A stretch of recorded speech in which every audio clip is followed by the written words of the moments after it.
أعوذ بالله من الشيطان الرجيم. بسم الله الرحمن الرحيم. وقال الشيطان لما قضي الأمر إن الله وعدكم وعد الحق ووعدتكم فأخلفتكم وما كان لي عليكم من سلطان إلا أن دعوتكم فاستجبتم لي فلا تلوموني ولوموا أنفسكم ما أنا بمصرخكم وما أنتم بمصرخي إني كفرت بما أشركتمون من قبل إن الظالمين لهم عذاب أليم.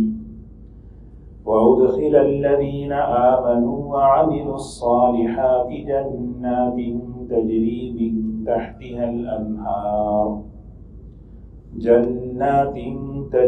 من تحتها الأنهار خالدين فيها بإذن ربهم تحيتهم فيها سلام.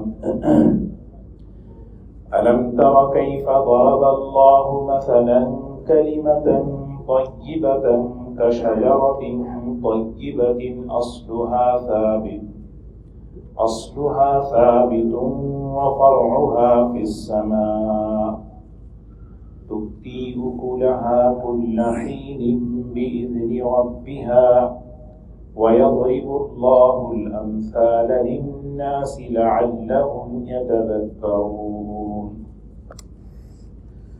ومثل كلمة خبيثة كشجرة خبيثة اجتثت من فوق الأرض ما لها من قرار يثبت الله الذين آمنوا بالقول الثابت في الحياة الدنيا وفي الآخرة ويضل الله الظالمين ويفعل الله ما يشاء. ألم تر إلى الذين بدلوا نعمة الله كفرا وأحلوا قومهم دار البوار جهنم يصلونها وبئس القرار. وجعلوا لله أندادا ليضلوا عن سبيله قل تمتعوا فإن مصيركم إلى النار. صدق اللہ العظیم. سورہ ابراہیم کی آیت نمبر 22 سے تلاوت کی گئی ہے. انسان کے دین پر چلنے میں دو سب سے بڑے دشمن ہیں جو اس کی ہدایت کی راہ میں، ہدایت کے راستے میں اللہ کے حقوق کے پورا کرنے میں رکاوٹ بنتے ہیں. ایک نفس ہے اور ایک شیطان ہے. شیطان باہر کا دشمن ہے، نفس اندر کا دشمن ہے. نفس جو ہے شیطان ڈراتا ہے اور نفس ڈرتا ہے اور انسان اللہ تعالیٰ کا حکم توڑ دیتا ہے. تو اللہ تبارک و تعالیٰ جگہ جگہ قرآن پاک میں انسان کے دشمنوں کی تفصیلات کو بیان کی ہے. یہاں پر شیطان کا تذکرہ ہے اور یہ واقعہ اس موقع کا ہے جس وقت جہنمی جہنم میں چلے جائیں گے، جنتی جنت میں پہنچ چکے ہوں گے. اور جو اللہ کے نافرمان ہیں انہوں نے اپنی آنکھوں سے دیکھا ہے کہ جس کے دل میں بھی رائی کے دانے کے برابر ایمان ہوگا اللہ تبارک و تعالیٰ اس کو جہنم سے نکال کر جنت میں داخل کریں گے. نبی کریم صلی اللہ علیہ وسلم کی حدیث مبارکہ ہے، فرمایا کہ میری شفاعت میری امت کے کبائر کے لیے، جو بڑے بڑے گناہ کرتی ہیں میری امت میں، ان کے لیے میری شفاعت ہے.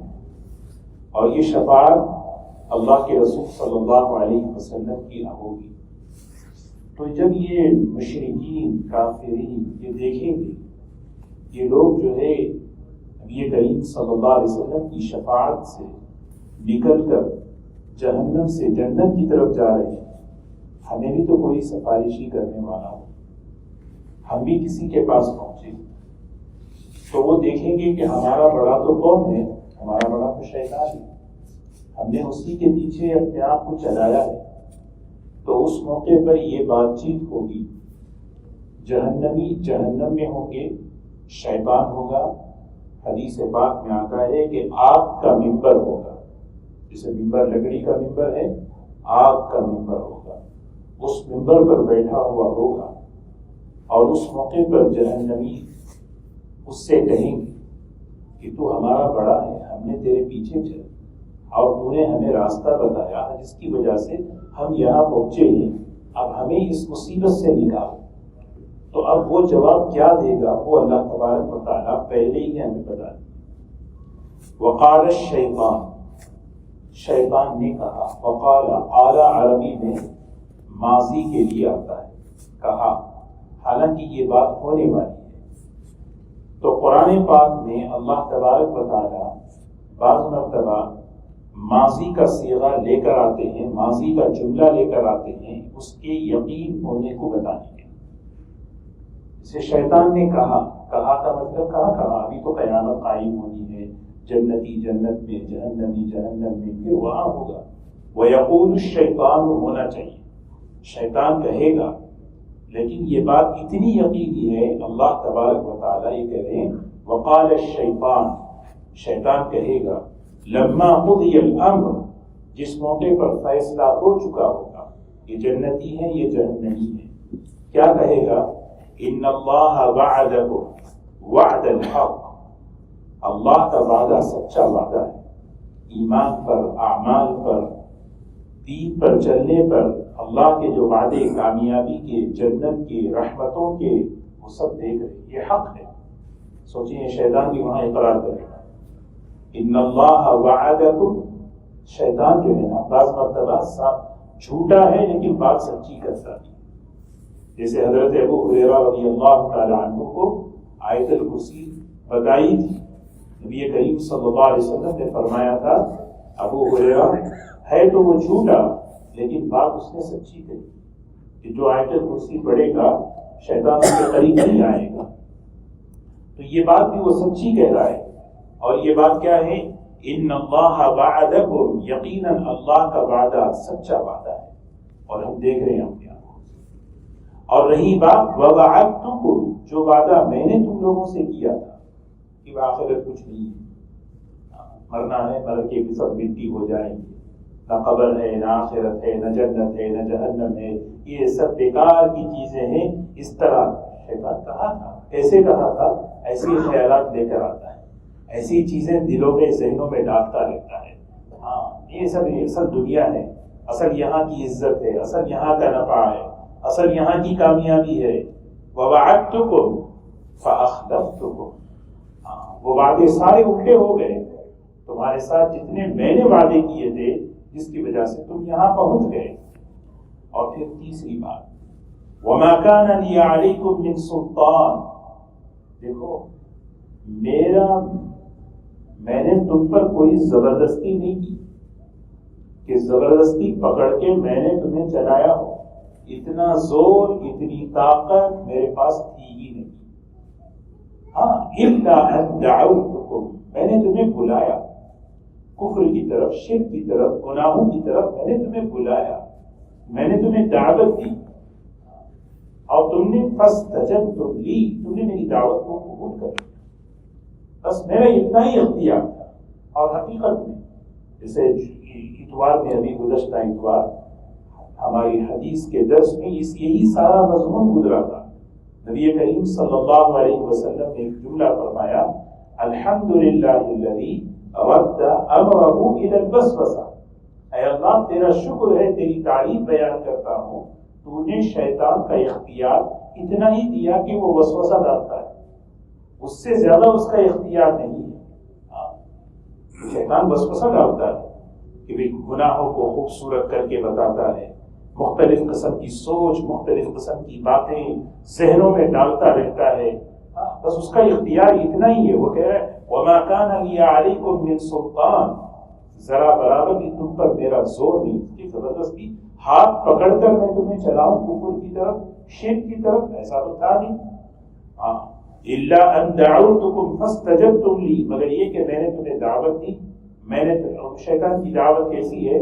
گناہوں کو خوبصورت کر کے، وسوسوں کے ذریعے سے، مختلف چیزوں کے ذریعے سے اس کی دعوت ہوتی ہے، تم نے اس کو قبول کیا۔ فلا تلومنی، مجھے بلیم مت کرو، مجھے ملامت مت کرو۔ آدمی جب کوئی غلطی کرتا ہے دوسروں پہ بلیم کرتا ہے، تیری وجہ سے ایسا ہوا، تیری وجہ سے ایسا ہوا۔ یہ شیطان پہلے ہی کہہ رہا فلا تلومونی، مجھے ملامت مت کرو، ولوموا انفسکم، اپنے اوپر ملامت کرو، اپنے اوپر کو فکر، اپنی بات کرو۔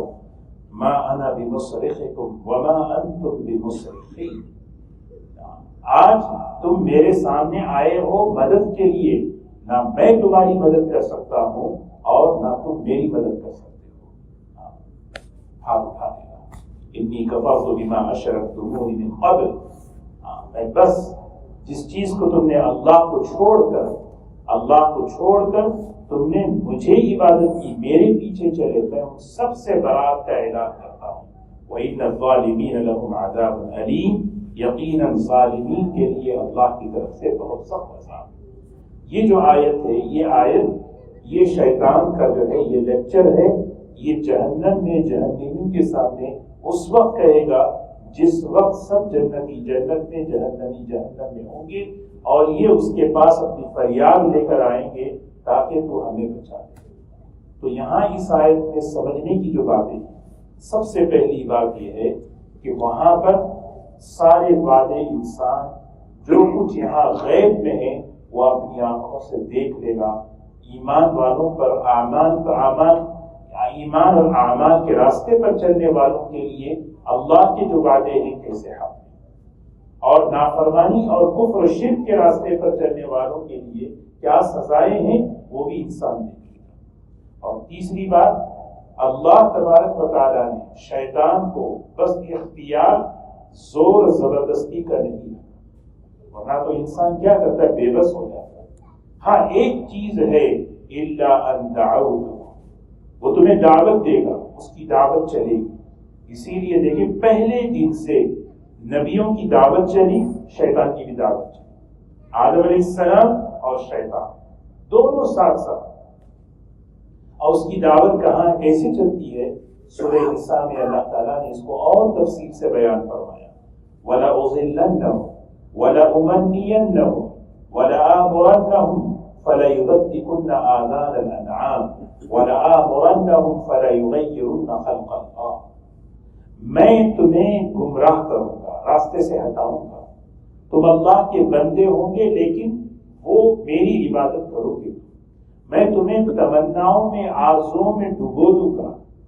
وَلَأُمَنِّيَنَّهُمْ، بھی اللہ بڑا معاف کرنے والا ہے، نہیں آخرت کچھ ہے نہیں ہے، جب یہاں سب کچھ اچھا ہے تو وہاں بھی اچھا ہوگا۔ وَلَأُمَنِّيَنَّهُمْ وَلَآمُرَنَّهُمْ فَلَيُغَيِّرُنَّ خَلْقَ اللَّهِ، یہ ساری شیطان کی دعوتیں ہیں۔ وَمَن يَتَّخِذِ الشَّيْطَانَ وَلِيًّا مِّن دُونِ اللَّهِ، اللہ کو چھوڑ کر جو شیطان کا راستہ اختیار کرتا ہے، فَقَدْ خَسِرَ خُسْرَانًا مُبِينًا يَعِدُهُمْ وَيُمَنِّيهِمْ، وہ تمہیں دھوکے کے وعدے دلاتا ہے۔ یعیدہم، ایک وعدے اللہ کی طرف سے انبیاء علیہ السلام بتاتے ہیں، ایک وعدہ شیطان کا، یعیدہم الشیطان یعیدکم الفقر، شیطان تمہیں ڈراتا ہے اگر تم اللہ کے راستے میں خرچ کرو گی تو کنگال ہو جاؤ گے، یہ اس کا وعدہ ہے۔ یعیدہم ویمنیہم، اور تمہیں تمناؤں میں، ڈے ڈریمز ہوتے ہیں نا، آدمی جو ہے خوابوں میں رہتا ہے، وما یعیدہم الشیطان الا غرورا، سب یہ دھوکہ ہے، اور یہ دھوکہ موت پر کھلے گا۔ جیسے ہی انسان کی آنکھ بند ہوگی آدمی پریشان ہوگا کہ بھئی کہ کیا ہوگا انسان۔ تو اللہ تعالیٰ ہم سب کی حفاظت کرنا ہے۔ تو انسان جو ہے ایک چیز وہاں پر جو ہے نا شیطان سے وہ ملامت کرے گا، شیطان تیری وجہ سے، تیری وجہ سے۔ اللہ تعالیٰ کہہ رہے ہیں ابھی وقت ہے انسان اس کو اپنا دشمن سمجھ کر اس سے اپنے آپ کو بچائے۔ وَأُدْخِلَ الَّذِينَ آمَنُوا وَعَمِلُوا الصَّالِحَاتِ جَنَّاتٍ تَجْرِي مِن تَحْتِهَا الْأَنْهَارُ خَالِدِينَ فِيهَا بِإِذْنِ رَبِّهِمْ تَحِيَّتُهُمْ فِيهَا سَلَامٌ۔ سبحان اللہ، اللہ تبارک و تعالیٰ ایمان والوں کو اور اعمال صالحہ کے کرنے والوں کو اپنے فضل سے جنت میں داخل فرمائیں گے، باغات میں داخل فرمائیں گے، جس کے نیچے نہریں بہتی ہوئی ہوں گی، ہمیشہ ہمیشہ رہیں گے، یہ اللہ کے حکم سے اس میں داخل ہوں گے۔ تحیتہم فیہا سلام، ان کا آپس کا تحیہ، ان کی آپس کی بات چیت، ان کا آپس کا جو کلام ہوگا سلام ہوگا، سلام ہوگا۔ دنیا میں سلام کرتے ہیں، کیوں؟ دعا کے لیے کرتے ہیں۔ جب ہم کسی کو سلام کرتے ہیں اللہ کی طرف سے آپ پر سلامتی ہو، لیکن جنت میں جنتی ایک دوسرے کو جب سلام کرے گا دعا کے لیے نہیں کرے گا، وہاں پہ مبارکبادی کے لیے کرے گا، کیونکہ اللہ کی طرف سے سلام، فرشتوں کی طرف سے سلام اور آپس میں سلام، یہ جنت کی یہ صفت ہے۔ یہ ایسی جنت جس جنت کے نیچے نہریں بہتی ہوئی ہوں، وہاں پر اللہ کا سلام، فرشتوں کا سلام، آپس کا سلام کیسے ملے گا؟ اگلی آیت میں بتایا، ایمان پر ملے گا۔ کس پر ملے گا؟ ایمان پر، کلمہ توحید پر ملے گا۔ کلمہ کسے کہتے ہیں؟ ایمان کسے کہتے ہیں؟ ایک خوبصورت مثال دے کر اللہ بیان کرتے ہیں، الامثال مصابیح الاقوال، مثالیں جو ہوتی ہیں وہ باتوں کو سمجھاتی ہیں۔ مثال اسی لیے اللہ بیان کرتا ہے تاکہ بات سمجھیں کہ کتنی بڑی اہم بات ہے یہ لا الہ الا اللہ محمد رسول اللہ، یہ جو کلمہ ہے اس کلمے کو اللہ تبارک و تعالی مثال سے سمجھا ہے۔ الم تر کیف ضرب اللہ، الم تر کیف ضرب اللہ مثلا، اللہ تعالیٰ آپ غور نہیں کرتے؟ غور کریں، پوری توجہ سے غور کریں، کیسے خوبصورت اللہ تبارک و تعالیٰ ایک مثال دے رہا ہے۔ کلمۃ طیبۃ کشجرۃ طیبۃ، پاکیزہ کلمہ، وہ پاکیزہ کلمہ کیا ہے؟ لا الہ الا اللہ۔ افضل جب بچہ بولنے لگے حدیث میں آتا ہے اسے سب سے پہلے لا الہ الا اللہ سکھاؤ، جس کا آخری کلام لا الہ الا اللہ ہو جنت میں داخل ہو۔ پاکیزہ کلمہ، یہ پاکیزہ کلمے کو تشبیہ دے رہے ہیں، کس سے تشبیہ دے رہے ہیں؟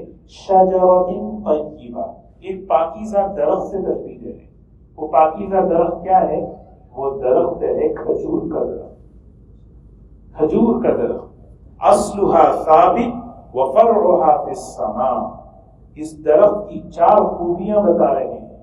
پاکیزہ درخت ہے سب سے پہلے، دوسرا اصلها ثابت، اس کی جڑیں گہری ہیں، وفرعها في السماء، تیسری چیز ہے اس کی شاخیں آسمان کی طرف، اوپر کی طرف اٹھی ہوئی ہیں، اور چوتھی تؤتی اکلها کل حین بإذن ربها، یہ ایسا پاکیزہ درخت ہے ہر موسم میں اللہ کے حکم سے یہ پھل دیتا ہے۔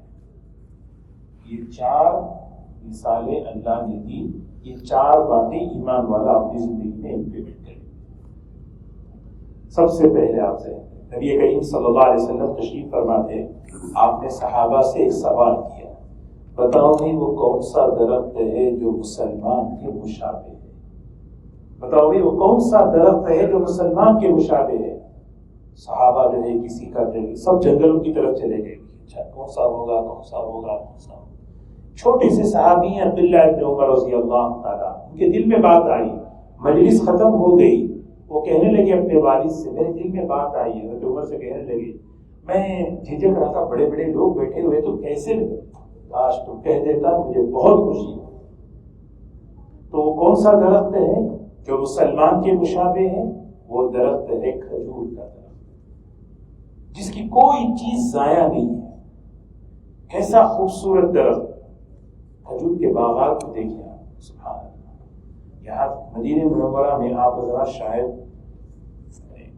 کھانے کی چیزوں میں یہ بھی ایک کھانے کی چیز ہے، کھجور کا جو درخت ہوتا ہے، اس درخت کا جو کیا کہتے ہیں، اس کی جو جڑ، اس کا جو تنا ہوتا ہے، تنے کے اندر کی ایک چیز ملتی ہے گودا، وہ کھانے کو نبی کریم صلی اللہ علیہ وسلم اہتمام سے منگوا کر کھاتے تھے۔ یہ جو ہے مدینے میں ملتا ہے، پتہ نہیں اس کا نام میں بھول گیا۔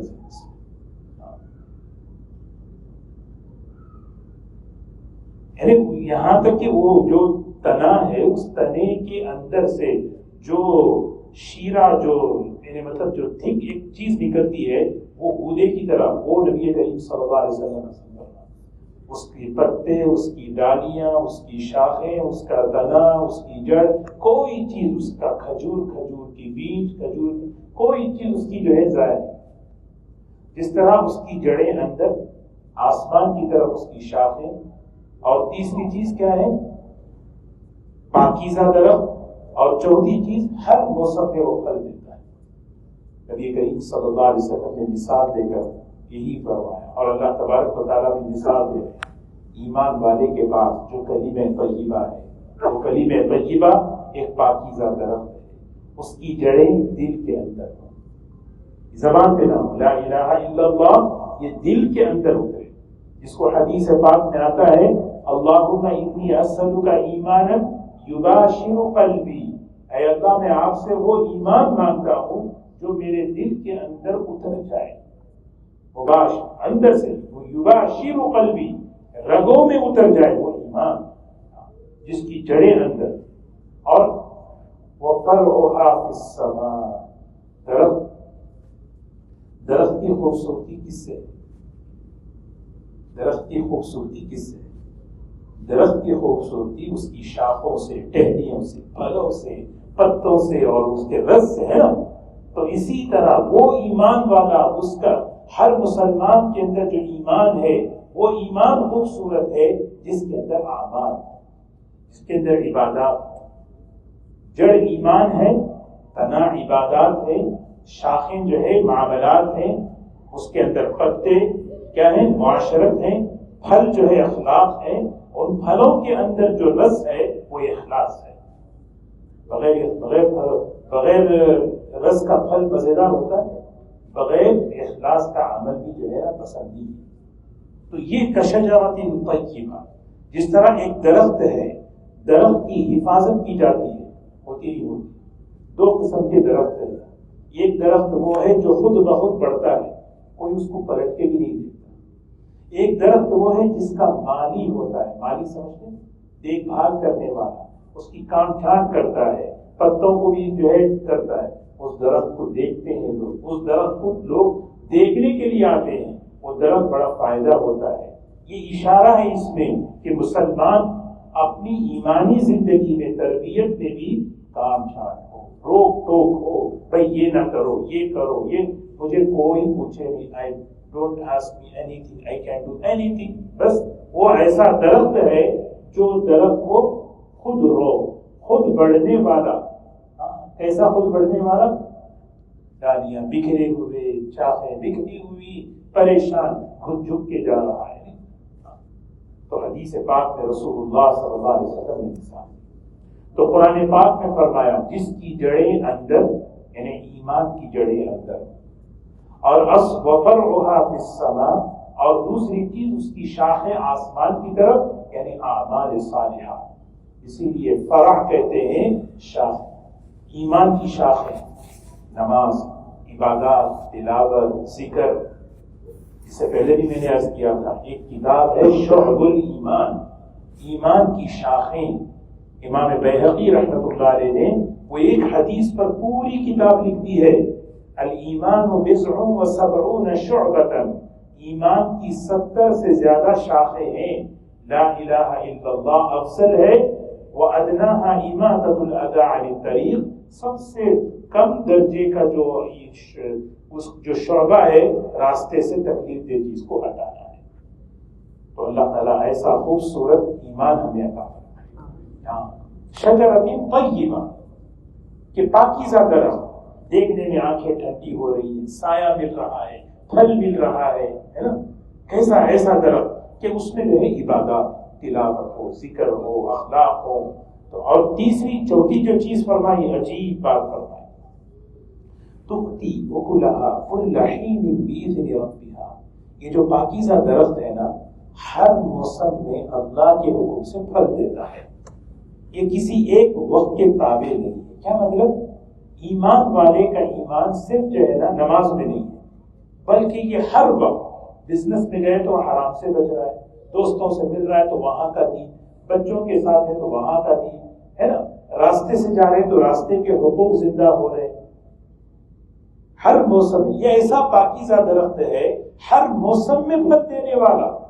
تو مسلمان کا اسلام کلمہ طیبہ یہ ایسا دل کے اندر اترا ہوا ہے، زندگی کے ہر شعبے میں جو ہے اللہ کے احکامات زندہ ہو رہے، نبی کریم صلی اللہ علیہ وسلم کی پاکیزہ سنتیں زندہ ہو رہے۔ اللہ فرما رہے وَيَضْرِبُ اللَّهُ الْأَمْثَالَ لِلنَّاسِ، اللہ تعالیٰ کیسی پاکیزہ مثال دے رہے ہیں، لَعَلَّهُمْ يَتَذَكَّرُونَ، تاکہ تم نصیحت حاصل کرو۔ اللہ کا شکر ہے کہ اللہ نے کلمہ طیبہ عطا فرمایا۔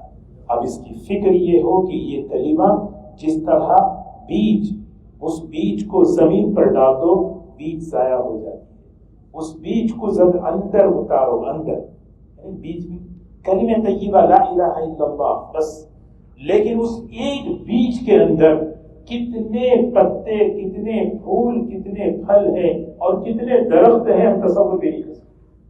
ایک لا الہ الا اللہ کے اندر یہ ساری دنیا اور آخرت کی عزتیں، کامیابیاں، ہر طرح کی چیزیں اسی ایک کلمہ لا الہ الا اللہ میں درج ہوئی۔ اللہ نے اب اس کو دل کے اندر اتارنا، یقین ہمارے اندر اترے، پھر اس کو ڈسپلے کیسے ہوگا؟ ڈسپلے ہوتا ہے اعمال صالحہ سے، اخلاق سے، اور پھر یہ اعمال اور اخلاق صرف ایک فیلڈ میں نہیں بلکہ ہر شعبے میں، ہر شعبے میں۔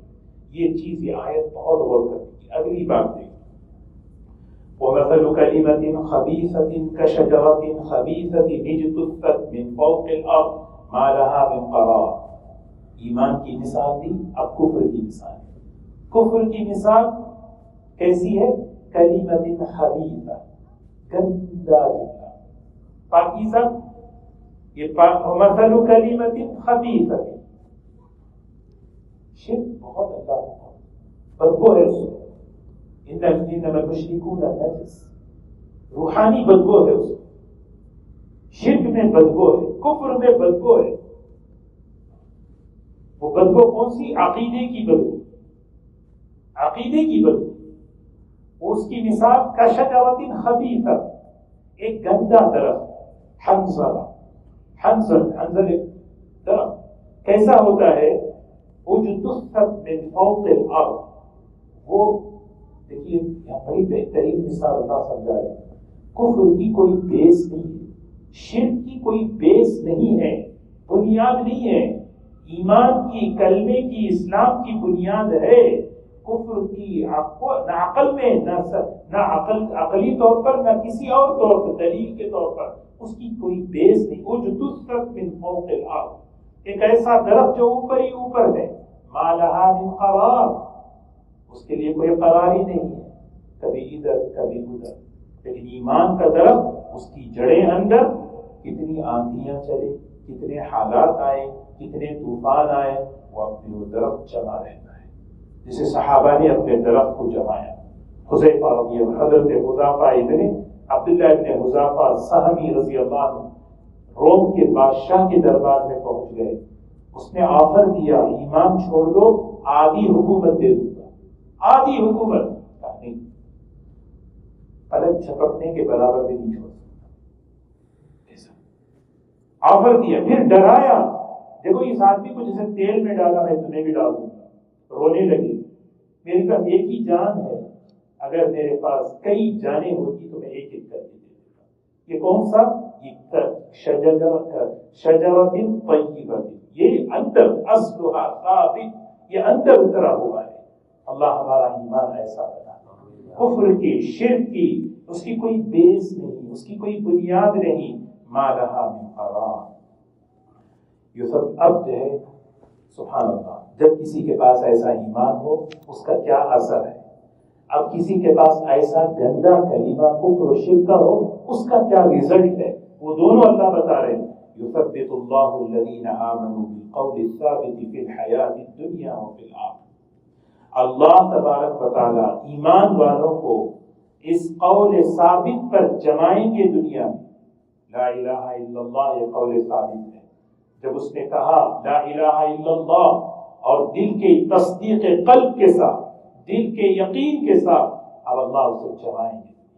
یثبت اللہ اسے ثابت قدم رکھیں گے عمل میں، تقوی میں، گناہوں سے بچنے میں، دنیا میں اللہ بچائے. اور جب اللہ کسی کو دنیا میں جماتے ہیں، وہ جمتا ہے، تو پھر اس کے بعد وفی الآخرہ، وفی الآخرہ سے یہاں مراد قبر ہے. وفی الآخرہ سے یہاں مراد سارے مفسرین کے نزدیک قبر ہے. جب مسلمان قبر میں جاتا ہے، ایک حدیث میں عرض کروں، جب کوئی مسلمان ایمان والے کا انتقال ہوتا ہے، قبر میں اس کو جب دفن کیا جاتا ہے، ابھی وہ دفن کر کے جو لوگ ہیں واپس پلٹتے ہیں، اس کی جوتوں کی آواز وہ سنتا ہے. جیسے وہ نکلے، دو فرشتے جو ایمان والے کے پاس جو آتے ہیں مبشر اور بشیر ہیں، اور جو بے ایمان کے پاس آتے ہیں منکر نکیر ہوتے ہیں. وہ فرشتے الگ ہیں، ان کو کہتے ہیں منکر نکیر. اور جو ایمان والے کے پاس آتے ہیں، نام ہی دیکھیں نا، مبشر بشیر، خوشخبری لے کر آ رہے ہیں، آ گئے، اس کو اٹھا. حدیث میں آتا ہے التذکرہ، ایک کتاب ہے امام قرطبی رحمۃ اللہ علیہ، ابن کثیر رحمۃ اللہ علیہ کی اس آیت پر حدیثیں بڑی بھی حضرت نے لکھی ہیں. بہت سے ایسے جن اس میں دیکھیں، جب ایمان والے پر موت کا وقت آتا ہے، رات میں آئے، دن میں آئے، صبح میں آئے، وہ وقت ظہر کا وقت پیش ہوتا ہے. فلولا اذا بلغت الحلقوم وانتم حينئذ تنظرون، جب غیب کھل گیا اور دنیا آنکھوں سے غائب ہو گئی، وقت اس کا ہوگا ظہر. اور پھر فرمایا حدیث میں، دفن کسی بھی وقت آپ کریں. عام طور پہ ہمارے انڈیا پاکستان میں انتظار نہیں کرتے، یہاں تو جو ہے ظہر کے بعد ہی وہ پابند ہیں، یہاں صبح میں کرتے ہیں، نہ عصر بعد کرتے ہیں، ہے نا. لیکن ہمارے پاس مغرب کے بعد بھی تدفین ہوتی ہے، عشاء بعد بھی تدفین ہوتی ہے، فجر بعد بھی تدفین ہوتی ہے. جب مسلمان کو قبر میں تدفین ہوتی ہے، حدیث میں آتا ہے اس کے لیے وقت ہوتا ہے عصر کا. جیسے ہی اس کو بٹھا نماز پڑھ لیتا، حضرت آپ مسجد میں نہیں ہیں، آپ دنیا میں نہیں ہیں، آپ یہاں پہ، کیونکہ اس کو دنیا میں فکر ہے نماز، اہتمام ہم سے ہے. ہم کے معنی آتے ہیں عربی میں فکر سبا، نماز، مجھے نماز پڑھنی ہے، مجھے نماز. جیسے ہی وہ نیند سے اٹھا، رب کو تھوڑا سا نماز پڑھ لو. نہیں، یہاں نماز نہیں ہے، پہلے آپ جواب دیں. او اچھا، آپ کسی اور دنیا میں ہیں. لوگ قبر کا انکار کرتے ہیں، قبر کے عذاب کا، قبر کی زندگی کا. امام بخاری رحمۃ اللہ علیہ نے باب الجنائز میں، بخاری شریف کے اندر یہ آیت لائے ہیں، اور اس آیت کے تحت کئی حدیثیں لائے ہیں، نقل کرتے ہیں. حضور اکرم صلی اللہ علیہ وسلم قبر کے عذاب سے پناہ مانگتے تھے. عذاب قبر ثابت ہے، قبر کی زندگی ثابت ہے. تو جب اس سے کہے گا من ربک، کون ہے؟ کہے گا اللہ میرا رب. آپ کا دین کیا ہے؟ میرا دین اسلام ہے. ما تقول فی ھذا الرجل، اشارہ کر کے کہیں گے نبی کریم صلی اللہ علیہ وسلم کی طرف، کون ہے یہ شخص، کون ہے یہ شخص؟ کہے گا یہ تو محمد صلی اللہ علیہ وسلم میرے نبی ہیں. چوتھا سوال ہم عام طور پہ بھول جاتے ہیں. قبر میں 4 سوال ہوتے ہیں. چوتھا سوال کیا ہے؟ یہ سب آپ کو کہاں سے پتا چلا؟ تمہارا رب اللہ ہے، تمہارا رب اسلام ہے، تمہارا دین اسلام ہے، تمہارے نبی محمد صلی اللہ علیہ وسلم ہے، یہ سب کہاں پتا چلا؟ ابو داؤد شریف کی روایت ہے، رسول اللہ صلی اللہ علیہ وسلم فرماتے ہیں چوتھا سوال اس سے کہیں گے یہ سب تمہیں کہاں سے پتا چلا؟ وہ کہے گا میں نے قرآن پاک پڑھا ہے، اللہ نے جو کتاب اتاری ہے اس کتاب میں جو ہے یہ سب باتیں لکھی ہوئی ہیں. اسی لیے دوستو، قرآن پڑھنے کی چیز، سمجھنے کی چیز، عمل کی چیز. آدمی پڑھے گا تو سمجھے گا. تو یہ بھی ایک مستقل سوال ہے کہ کہاں سے تم نے یہ چیزیں حاصل کی. وَحُصِّلَ مَا فِي الصُّدُورِ، قبر میں جو ہے جو دل میں ہے وہ نکلے گا. یہاں زبان پہ جو ہے وہ نکلے گا نہیں، یہاں جو نکلے گا. اسی لیے جب دفن کرنے کے بعد حضور صلی اللہ علیہ وسلم فرمایا کرتے تھے اپنے بھائی کے لیے قول ثابت پر ثابت قدمی کے لیے دعا کرو، اللہ تعالیٰ ان کو جمائے. تو فرمایا دیکھیے، جس آدمی کو جو کلمہ طیبہ لا الہ الا اللہ اس کے دل کی جڑوں میں اترا ہوا ہے، وہ کیا ہے؟ اصلها وفرعها في السماء. یہ دنیا میں جمع ہوا ہے، قبر میں اللہ اسے کہے میرا رب اللہ ہے، میرا دین اسلام ہے، اب نعمتیں شروع کیا ہے؟ تو آخرت کے لیے، آخرت قیامت تک کے لیے آرام کرو، اس کے لیے جنت کا بستر، جنت کی ہوائیں، جو بس کہتے ہیں نا سونے کی جگہ قبر ہے۔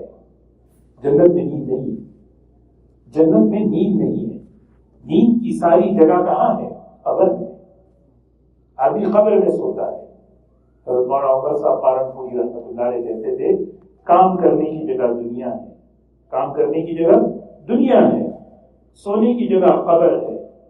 حشر کے میدان میں بھوک لگے گی، اس کے لیے مچھلی کے کباب کا کلیجہ ہے نا، جگر کا، اس کا جو ہے ناشتہ کھلا دیا جائے گا۔ نبی کریم صلی اللہ علیہ وسلم کے مبارک ہاتھوں سے آب کوثر پلا دیا جائے گا۔ ادھر بھوک ختم، ادھر پیاس ختم۔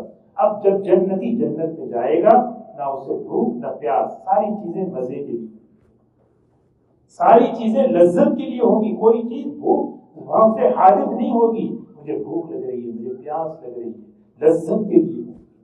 اللہ تعالیٰ ایسی مبارک زندگی ایمان پر اور ایمان کے ساتھ خاتمہ ہم سب کا نصیب فرمائے۔ اور جس کا کلمہ خبیث، گندا، جو اس کا اثر کیا ہے، اس کا رزلٹ، اس کا نتیجہ کیا ہے؟ فرمایا وَيُضِلُّ اللَّهُ الظَّالِمِينَ وَيَفْعَلُ اللَّهُ مَا يَشَاءُ۔ اللہ تعالیٰ اس کو گمراہ کر دیتے ہیں، راستے سے ہٹا دیتے ہیں، اور اللہ تعالیٰ جو چاہتے ہیں وہ کرتے ہیں۔ اس کے سامنے ایمان، دین، یہ ساری چیزیں آئیں، اس نے قبول نہیں کیا، وہاں کیا کہے گا؟ منکر نکیر جب آئیں گے پوچھیں گے تیرا رب کون ہے؟ لا ادری، I don't know، مجھے پتا نہیں، تیرا رب، تیرا کیا دین ہے تیرا، مجھے پتا نہیں۔ اب وہاں سے سوچے، وہاں سے جو سزا شروع ہوگی قیامت تک کے لیے۔ 1000 سال پہلے جو آدمی مرا ہے نا بے ایمانی کی حالت میں، آج تک، اور آپ کے بعد قیامت تک۔ اللہ حفاظت فرمائے۔ أَلَمْ تَرَ إِلَى الَّذِينَ بَدَّلُوا نِعْمَةَ اللَّهِ كُفْرًا وَأَحَلُّوا قَوْمَهُمْ دَارَ الْبَوَارِ جَهَنَّمَ يَصْلَوْنَهَا وَبِئْسَ الْقَرَارُ وَجَعَلُوا لِلَّهِ أَنْدَادًا لِيُضِلُّوا عَنْ سَبِيلِهِ قُلْ تَمَتَّعُوا فَإِنَّ مَصِيرَكُمْ إِلَى النَّارِ۔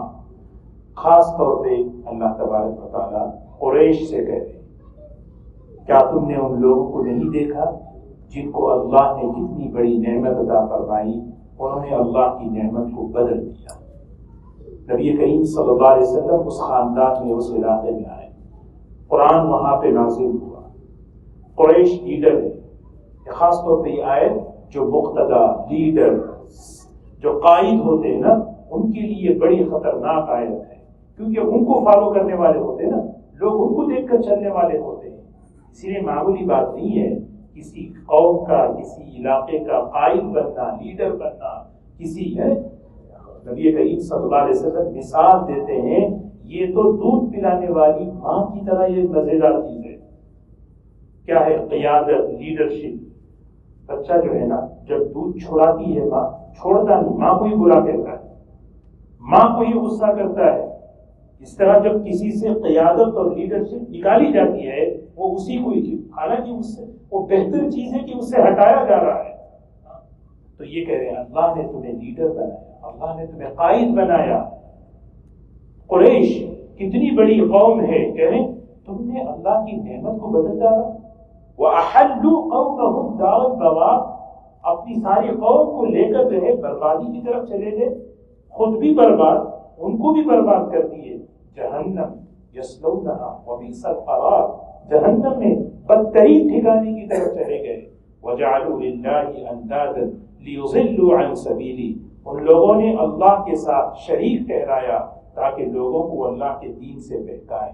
قل، نبی جی کہیے، تمتعوا، مزے اڑا دو، مزے اڑا دو، تمتعوا۔ جیسے ایک اسٹوڈنٹ آ کے پوچھے مجھے کل کلاس میں نہیں آنا ہے، ٹھیک ہے نہیں آؤ، دیکھتے ہیں یہ کیا مطلب، چھٹی ہے کیا ہے؟ یہ چھٹی نہیں ہے، ہاں کل نہیں آؤں گا میں مدرسے، اچھا نہیں آؤں، ٹھیک ہے مزے کر لو، دیکھتے ہیں۔ تو مجھے ایسا نہیں کہ بھئی کہ استاد نے چھٹی دے دی، یہ ہے اصل تمتعوا، مزے کرو۔ اچھا اللہ کہہ رہے مزے کرو، چلو ہم مزے کریں گے، یہ مطلب نہیں ہے۔ سمجھ رہے؟ یہ بار بار قرآن پاک میں آتا ہے. قل کہیے تمتعوا، مزے کرو، مزے اڑاؤ. چلو بھی اللہ کا حکم ہے مزے اڑائیں گے، ایسا نہیں ہے.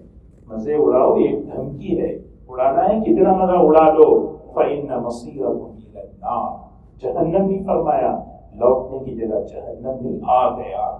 اللہ تعالیٰ ہم سب کی